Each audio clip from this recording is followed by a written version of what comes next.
SGX Nifty 7 పాయింట్ల నష్టంతో trade అవుతోంది 5926 దగ్గర. సో స్లైట్లీ నెగిటివ్ ఓపెనింగ్ ను are rather flat opening market expect చేస్తుంది.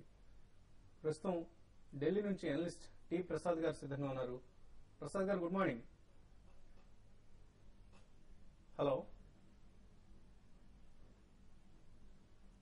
హలో. సో ప్రసాద్ గారి టెలిఫోన్ లైన్ లో సమస్య ఉన్నట్లుగా కనిపిస్తుంది. నెక్స్ట్ కాలర్స్ లైన్ ఉన్నారు. హలో.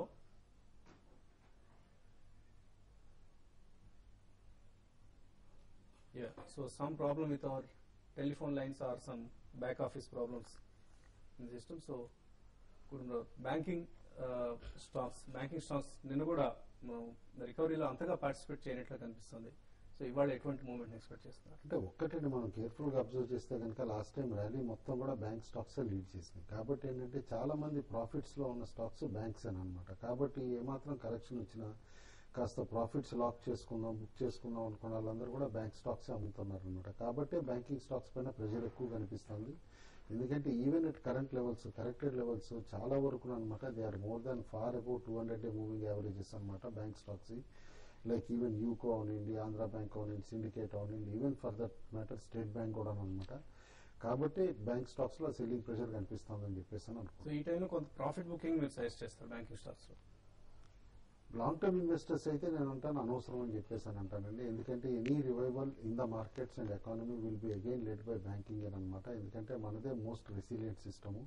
అండ్ మోర్ ఓవర్ ఇప్పుడు యూరోప్ లో తిరిగి డామినో ఎఫెక్ట్ ఏదైతే మొదలైందో ఇటు ఐర్లాండ్ క్రైసిస్ తోటి, నెక్స్ట్ పోర్చుగల్ కావచ్చు, స్పెయిన్ కావచ్చు, ఇట్లానమాట తిరిగి నేను అనుకోవటం యూరోజోన్ కి అలాట్ అయిన మనీ కూడా ఎక్కువగా మన సిస్టమ్ లోకే వస్తుంది అనమాట ఇన్వెస్ట్మెంట్ కి. బ్యాంకింగ్ సిస్టమ్ అంది today is proving to be most resilient in the world. కాబట్టి it will continue to be favourite of FIIs అనమాట. కాబట్టి ఇన్వెస్ట్ చేసి ఉండమంటారు లాంగ్ టర్మ్ కి అయితే. అలాగే ఆటో స్టాక్స్ పరిస్థితి, ఆటో స్టాక్స్ లో నిన్న కొంత బయింగ్ ఇంట్రెస్ట్ కనపడింది. ఫర్ ఇన్స్టెన్స్ మారుతి సుజుకి లాంటి కౌంటర్స్ ఎస్పెషల్లీ. అంటే ఒక్కటండి, ఇప్పుడు auto stocks as long as economy robust ఉండి సేల్స్ నెంబర్స్ బాగున్నాయి అండ్ మోర్ ఓవర్ ఈసారి దివాళీ నవంబర్ లోకి వచ్చింది. కాబట్టి most probably November sales numbers కూడా చాలా ఎక్సలెంట్ గానే ఉంటాయి ఆటో కంపెనీస్ అని చెప్పేసి అని అనుకుంటున్నాను. అండ్ మోర్ ఓవర్ ఇప్పటికీ ఇంకా ఎక్విజిషన్ మూడ్ లో ఇండియన్ కంపెనీస్ ఉన్నాయంటే లైక్ M&M వెళ్ళి కొరియన్ కంపెనీ సాస్యాంగ్ ని కొనటం అండ్ అక్కడ ఎస్యూవీస్ ఇక్కడ లాంచ్ చేస్తారు అని చెప్పేసి కూడా అంటాం. అండ్ యూఎస్ మార్కెట్ పెనిట్రేట్ చేయటం అంటే definitely India is going to become the small car hub for the world అనమాట. Plus we have a strong auto ancillary segment to back up అనమాట. కాబట్టి లో కాస్ట్ మ్యానుఫ్యాక్చరింగ్ అనేది ఇండియాకే పాసిబుల్ అయ్యేటట్టు కనిపిస్తుంది ఆటోస్ లో ఇప్పుడు. కాబట్టి height and interest auto stocks లో ఉంటుంది. ఎనీ డిక్లైన్ లో లార్జ్ ఇన్వెస్టర్స్ వస్తున్నారు. మారుతికి స్పెసిఫికలీ నేను అనుకోవటం నిన్న బయింగ్ ఇంట్రెస్ట్ రావటం కూడా company has decided to introduce new models అనమాట. ఎప్పుడు సేమ్ ప్లాట్ఫామ్ నుంచి మోడిఫికేషన్స్ కాకుండా కొత్త ఇంట్రడ్యూస్ చేయడానికి ప్రిపేర్ అయింది. కాబట్టి పేరెంట్ కంపెనీ దాన్ని కూడా height and buying interest at lower levels వస్తుందని చెప్పేసి అనుకోవచ్చు. అలాగే మరొక segment of course real estate stocks గత కొద్ది రోజులుగా చాలా వీక్ గా ట్రేడ్ అవుతున్న కౌంటర్స్. నిన్న కూడా 3 to 4% ఇండెక్స్ నష్టాలతో ఉండడం మనం గమనించాం. ఒకటండి, రియాలిటీకి యాజ్ ఆఫ్ నో ఏంటంటే చాలా ఎవర్షన్ లాగా కనిపిస్తుంది ఇన్వెస్టర్ సైడ్ నుంచి అనమాట. కాబట్టి నేను అనుకోవటం ఏంటంటే బేసికలీ రీజన్స్ మనం సర్చ్ చేస్తే గనక ఈ ఎవర్షన్ కి క్లియర్లీ కపుల్ ఆఫ్ రీజన్స్ తెలుస్తున్నాయి. ఒకటి, ఆర్బీఐ ఎప్పుడైతే గనక నామ్స్ చేంజ్ చేసిందో దట్ హై ప్రైస్డ్ ఫ్లాట్స్ కనమాట ప్రొవిజనింగ్ ఎక్కువ చేయాలి, ప్లస్ ఎన్పిఏ నామ్స్ కూడా ఏదైతే బ్యాంక్స్ కి రివిజన్ పెట్టారో దాని దగ్గర నుంచి ఏంటంటే కాస్త కాషియస్ అయ్యారు బ్యాంక్స్ లెండింగ్ కూడా రియాలిటీ కంపెనీస్ కి. And more over reality companies కూడా లాస్ట్ 1.5 year లో అదర్ దాన్ మేబీ మన హైదరాబాద్ వదిలేస్తే చాలా చోట్ల ప్రైజెస్ బాగా పెరిగింది. అయితే పెరిగిన తర్వాత ఇన్వెస్టర్స్ ని దృష్టిలో పెట్టుకోకుండా చాలా హైక్ చేసి ఆ హైయర్ ప్రైజెస్ లో అమ్మటానికే చూడటం, సేల్స్ తిరిగి స్లగ్గిష్ అవ్వటం, దాంతో లాస్ట్ క్వార్టర్ రిజల్ట్స్ చూస్తే కనుక చాలా కంపెనీస్ అనుకున్న ఎక్స్పెక్టేషన్స్ మీట్ కాల. ఎందుకంటే డెట్ తగ్గించకుండా హయ్యర్ ప్రాఫిటబిలిటీ తెచ్చుకుందాము, హయ్యర్ ప్రైజెస్ అమ్ముదామనే ఇంక్లినేషన్ ఇంకా కనిపిస్తుంది చాలా కంపెనీస్ కి. అది మానుకుని బిజినెస్ మోడల్ మార్చుకుని ఇదైతే కనుక డెఫినెట్లీ కాస్త ఇంప్రూవ్మెంట్ వస్తుంది అండ్ స్టాక్స్ లో రీన్యూడ్ ఇంట్రెస్ట్ వస్తుంది. అయితే రీసెంట్ ఎనామ్ లార్జెస్ట్ ఇన్వెస్ట్మెంట్ బ్యాంకర్ మన దగ్గర కంట్రీలో వాళ్ళది కాన్ఫరెన్స్ లో కూడా రియాలిటీ స్టాక్స్ చేసే కాంట్రేరియన్ బట్టి చాలా స్ట్రాంగ్ గా రికమెండేషన్ చాలా మంది దగ్గర నుంచి వచ్చిందనమాట. బేసికలీ డెట్ తగ్గించుకున్న కంపెనీస్ లో మాత్రం స్ట్రాంగ్ గా ఇన్వెస్ట్ చేయమని చెప్పేసి చెప్తాను. ఓకే అండి, ఒక కాలర్ లైన్ ఉన్నారు వైజాగ్ నుంచి, శ్రీనివాసరావు లైన్ ఉన్నారు. హలో హలో చెప్పండి. నమస్తే అండి, నమస్కారం అండి. చెప్పండి. సార్ నేను ఫ్యాషన్ కెమికల్స్ ఐవీఎస్ఎల్ ఇన్ఫ్రా కొన్నానండి. అది ఫండమెంటల్స్ చెప్తారా సార్? ఐవీఆర్సీఎల్ ఇన్ఫ్రా, ఓకే అండి. శాసనం గురించి ఇందాక చెప్పడం జరిగింది. ఐవీఆర్సీఎల్ ఇన్ఫ్రా గురించి ఎటువంటి సమాచారం? ఐవీఆర్సీఎల్ ఇన్ఫ్రా రీసెంట్ గా చూస్తే చాలా మార్కెట్ లో ఏమాత్రం పార్టిసిపేట్ చేయడం లేదండి. స్టాక్ అయితే ఫండమెంటల్స్ పక్కన పెడితే స్టాక్ లో ఫ్రెష్ బయింగ్ అనేది కనపడలేదు. అయితే నిన్న కొంత స్టాక్ అయితే రిబౌండ్ కావడం జరిగింది. ఇప్పుడున్న పరిస్థితిలో మీరు స్టాక్ అయితే హోల్డ్ చేసుకోనండి. ఫ్రెష్ బయింగ్ కూడా మీరు సజెస్ట్ చేయండి. దీనికన్నా బెటర్ స్టాక్స్ ఉన్నాయి. ఇది అరౌండ్ 150-155 ఆ లెవెల్స్ నుంచి చాలా రివర్స్ అవుతుంది కాబట్టి ఆ లెవెల్కి వచ్చినప్పుడు మీరు ఎగ్జిట్ కావడానికి ప్రయత్నం చేయండి. ఇప్పుడు ఇమీడియట్ గా అయితే స్టాక్ కొంత ఎక్కడి నుంచి ఒక 10 to 15 రూపీస్ పెరిగే అవకాశం కనపడుతుందండి. ఓకే అండి. స్రవంతి హైదరాబాద్ నిష్కాలం లైన్ ఉన్నారు. స్రవంతి గారు.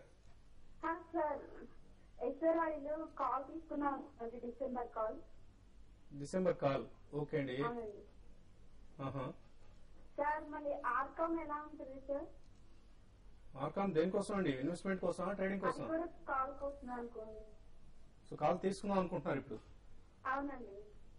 ఓకే అండి. సో ఎస్ఆర్ఐ డిసెంబర్ కాల్ ఉంది. ఎటువంటి ఒకటి కొంచెం ఆయిల్ అండ్ గ్యాస్ స్పేస్ లో కాల్స్ యాక్టివ్ గానే ట్రేడ్ అవుతున్నాయండి December. Maybe because of Vedanta deal ఎప్పటికన్నా క్లియర్ అవుతుంది అని చెప్పేసి. బట్ నిన్న మొన్నటి వచ్చిన న్యూస్ ఫ్లో చూస్తూ ఉంటే కనుక అది వేదాంత డీల్ క్లిక్ అయ్యేటట్లేదు అనమాట. కేన్ ఎనర్జీది గవర్నమెంట్ ఆబ్జెక్షన్ పెడుతుంది.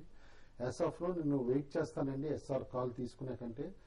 బట్ కాంట్రేరియన్ బెట్ కింద రిలయన్స్ కమ్యూనికేషన్స్ మీరు కాల్ అటెంప్ట్ చేయొచ్చు. లిమిటెడ్ లాస్ పోయినా కూడా ప్రీమియం అమౌంట్ అయిపోతుంది కాబట్టి.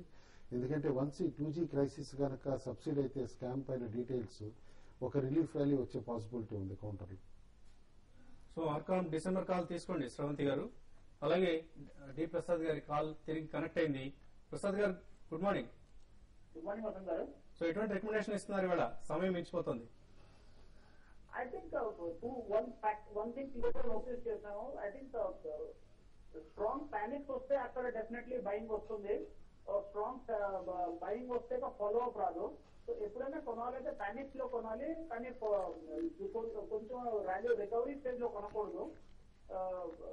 Overall I think 5750, 6050, 300 points Nifty band లో ట్రేడ్ అవుతుంది. చాలా వొలటైల్ గా ఉంటుంది. సో 2 స్ట్రాటజీస్ అడాప్ట్ చేసుకోవాలి. Either extreme short term trading చేసుకోవాలో, లేకపోతే ఎక్స్ట్రీమ్ లాంగ్ టర్మ్ ఇన్వెస్ట్మెంట్ చేసుకోవాలో.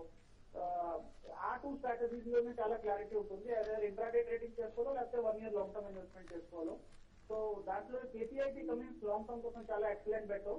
FY12 ఎర్నింగ్స్ లో కరెంట్లీ అరౌండ్ 8.5 times అవైలబుల్ ఉంది. వాళ్ళ రివోలో ప్రోడక్ట్ 4 months లో లాంచ్ అవుతుంది. సో ఆ ప్రోడక్ట్ బేసిక్లీ స్ట్రాంగ్ క్యాటలిస్ట్ గా పనిచేస్తుంది కంపెనీకి. బికాస్ అది ఆటోమొబైల్ ఇండస్ట్రీస్ లో రెవల్యూషన్ చేస్తుంది. బికాస్ ఫ్యూల్ ఎఫిషియన్సీ 50% ఇంప్రూవ్ అవుతుంది, మైలేజ్ ఇంప్రూవ్ అవుతుంది. సో ఐ థింక్ ఈ ప్రొడక్ట్ కంపెనీ క్యాటలిస్ట్ గా పనిచేస్తుంది. కరెంట్ బయింగ్ పానిక్ సిచ్యువేషన్స్ లో ఇలాంటి స్టాక్ ఐ థింక్ అక్యుములేట్ చేసుకునే ఆపర్చునిటీ దొరుకుతుంది. ఓకే అండి, థ్యాంక్ యూ ప్రసాద్ గారు. సో మీరు ఎటువంటి ట్రేడింగ్ కాల్స్ ఇస్తున్నారు? నిఫ్టీ ఫీచర్స్ ఈ మంత్ నిఫ్టీ ఫీచర్స్ బై చేయమని చెప్తాను. 5930 పైన ఉంటే బై చేయమని సజెస్ట్ చేస్తాను. 5900 దగ్గర స్టాప్ లాస్ పెట్టుకోమంటాను. ఇంకోటి ఎక్కువ 59 టార్గెట్ మాత్రం 5980 ఇవ్వడం జరిగింది. అయితే అంత కోసం వెయిట్ చేయకుండా 5950, 5960 దగ్గర ఒకసారి ఎగ్జిట్ కమని చెప్తాను. మీరు ఎటువంటి రికమెండేషన్స్? బోత్ టెక్నికల్ రికమెండేషన్స్ అండి. నిన్న రిలీఫ్ ర్యాలీలో స్ట్రాంగ్ వాల్యూమ్ యాక్షన్ కనిపించి రికవర్ అయిన counters both Chambal and Hexaware అనమాట. చంబల్ అబోవ్ 89 ట్రేడ్ అవుతా ఉంటే బై చేయమని చెప్పేసి చెప్తాను. అండ్ హెక్సావేర్ కూడా క్లియర్లీ నిన్న క్లోజింగ్ లెవెల్ పైన ట్రేడ్ అవుతా ఉంటే 86 పైన బై చేయమని చెప్పేసి చెప్తాను. అలాగే Amarnath Shastri recommendation Sun Pharma buy above 2276 అంటున్నారు. స్టాప్ లాస్ 2261, టార్గెట్ 2306 వరకు సన్ ఫార్మా పెరిగే అవకాశం ఉంది. టాటా మోటార్స్ సెల్ చేయమంటున్నారు. 1213 కంటే కింద ఉంటే స్టాప్ లాస్ 1220, టార్గెట్ 1198 వరకు తగ్గే అవకాశం ఉందంటున్నారు. Sundar Raja LIC housing buy above 1315, stop loss 1309, target 1330. So ఇవి ఇవాటి ట్రేడింగ్ కాల్స్, ఇన్వెస్ట్మెంట్ రికమెండేషన్స్. మరిన్ని ట్రేడింగ్ కాల్స్, ఇన్వెస్ట్మెంట్ రికమెండేషన్స్ కోసం tv5money.com లో సబ్స్క్రైబర్స్ గా జాయిన్ అవ్వండి.